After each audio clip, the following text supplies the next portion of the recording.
আমাদের আজকের আলোচনার বিষয়বস্তু আকাশ সংস্কৃতি, নির্বাচন ও ইরান যুদ্ধ। আকাশ সংস্কৃতি, নির্বাচন ও ইরান যুদ্ধ আলোচনা অংশ নিয়েছি আমি কমরেড মুশফিক বরাত, আপনাদের সকলের প্রিয় দেশবন্ধু মুশফিক বরাত। আমি জাতীয় প্রগতিশীল কাউন্সিল এনপিসির কেন্দ্রীয় কমিটির প্রেসিডেন্ট। তো আমি কমরেড মুশফিক বরাত আলোচনা শুরু করছি। আকাশ সংস্কৃতির যুগে পুঁজিবাদের পূর্ণধারার যন্ত্রপাতি ও কলকব্জা আর কারোরই পছন্দ হবে না। দ্বান্দ্বিক বিবর্তনের যুগ আকাশ সংস্কৃতির যুগ, দ্বান্দ্বিক বিবর্তনের যুগ সৃজনশীলতার যুগ। পৃথিবীতে আরও 1 বছর বেড়ে ওঠার অর্থ হলো 1000 বছর এগিয়ে যাওয়া। শুধুমাত্র একটি রকেট এখানে হয়ে উঠতে পারে মুক্তিদাতা,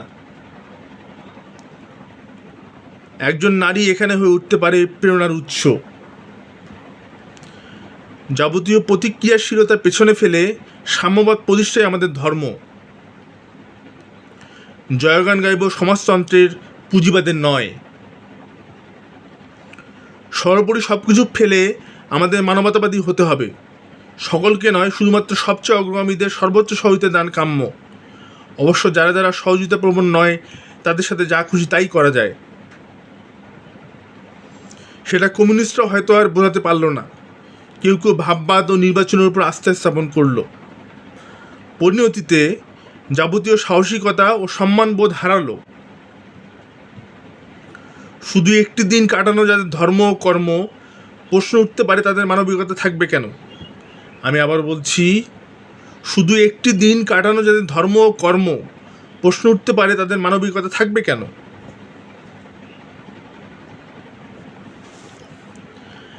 আমাদের নির্বাচনী প্রতীক হলো ম্যাচ বক্স। আমাদের পার্টির নাম জাতীয় প্রগতিশীল কাউন্সিল, সংক্ষেপে জাতীয় প্রগতি কাউন্সিল এনপিসি,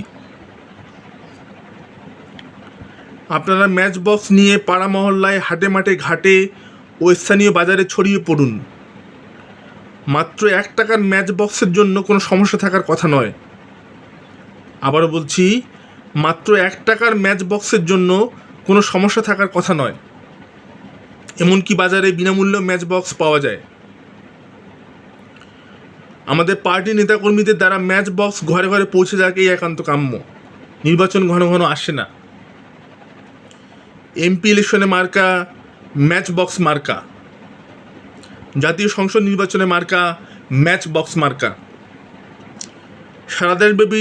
সারা দেশব্যাপী যারা যারা এমপি হতে চান, তারা এনপিসির মার্কা নিয়ে আজ থেকে মাঠে নেমে পড়ুন। আমি আবারও বলছি, সারা দেশব্যাপী যারা যারা এমপি হতে চান, তারা এনপিসির মার্কা নিয়ে আজ থেকে মাঠে নেমে পড়ুন। নির্বাচনের সকল বাধা আমরা অতি শীঘ্র অতিক্রম করব। নির্বাচনের সামনে যাবতীয় কাটাকে আমরা আজকে অতিক্রম করব। যাবতীয় পুলিশি ও আর্মি প্রতি আক্রমণকে আমরা ঠেকিয়ে রাখব। আগামী জাতীয় সংসদ নির্বাচনে যে কোনো মূল্যে বিজয়ী হতে চাই। আমাদের আলোচনা এখানে শেষ নয়, আমরা আবার আলোচনা শুরু করছি। ইরানের বিরুদ্ধে যুক্তরাষ্ট্র ও ইসরায়েলের অতর্কিত হামলা শনিবার 4 এপ্রিল পর্যন্ত টানা 36 দিনে গড়েছে। দেশ দুইটি যৌথ হামলায় ইরানে বহু হতাহত ও ক্ষয়ক্ষতি হয়েছে বলে বিভিন্ন আন্তর্জাতিক মিডিয়ার খবরে বলা হয়েছে। অন্যদিকে ইরানও পাল্টা হামলা চালিয়ে যাচ্ছে। মার্কিন সংবাদ মাধ্যম সিএনএনের লাইভ প্রতিবেদনে বলা হয়েছে, ইরান যুদ্ধে যুক্তরাষ্ট্র এখন পর্যন্ত অন্তত 60টি যুদ্ধবিমান হারিয়েছে। গতকাল শুক্রবারই ইরানের আকাশ সীমায় যুক্তরাষ্ট্রের বিমান বাহিনীর F-15 এবং A-10 যুদ্ধবিমান বিধ্বস্ত হয়েছে। এর আগে গত 2 মার্চ কুয়েতের আকাশ প্রতিরক্ষা ব্যবস্থা ভুলে 3টি মার্কিন F-15 যুদ্ধবিমান ভূপাতিত করে। সেই সময় 6 জন ক্রু নিরাপদে বের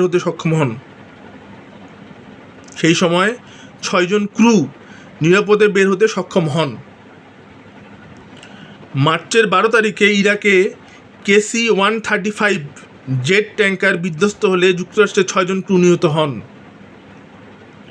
মার্কিন সেনাবাহিনী জানায় শত্রুর গুলিতে এই যুদ্ধবিমান ভূপাতিত হয়নি, তবে এটি ইরানের বিরুদ্ধে চলমান এপিক ফিউরি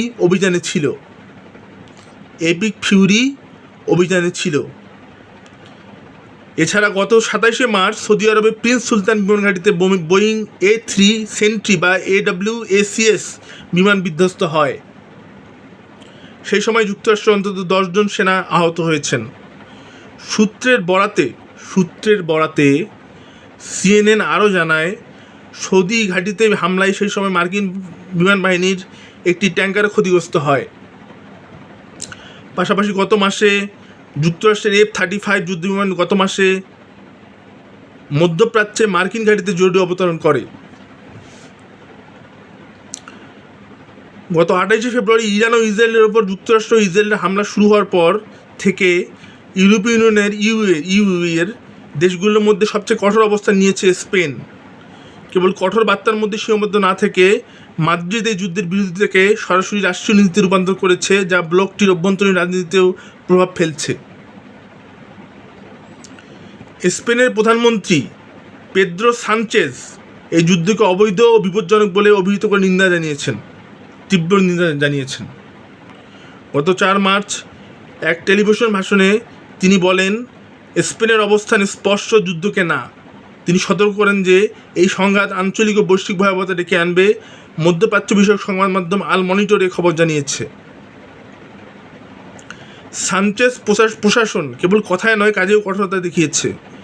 মার্চ মাসের শেষের দিকে স্পেন তার আকাশসীমা সব ধরনের মার্কিন সামরিক বিমানের জন্য বন্ধ করে দেয়।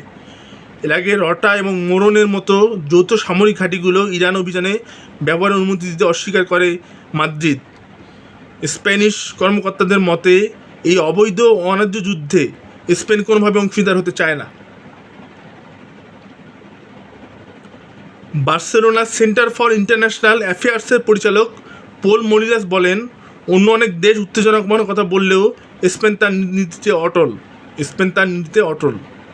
সানচেজের নেতৃত্বাধীন বামপন্থী দল ইরাক থেকে শুরু করে গাজা, ইউক্রেন ও ভেনেজুয়েলা সব ক্ষেত্রে সামরিক হস্তক্ষেপের বিরোধিতা করে আসছে।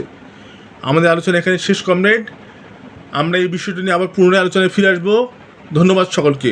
প্রগতির জয় হোক বিজ্ঞানের। থ্যাঙ্কস।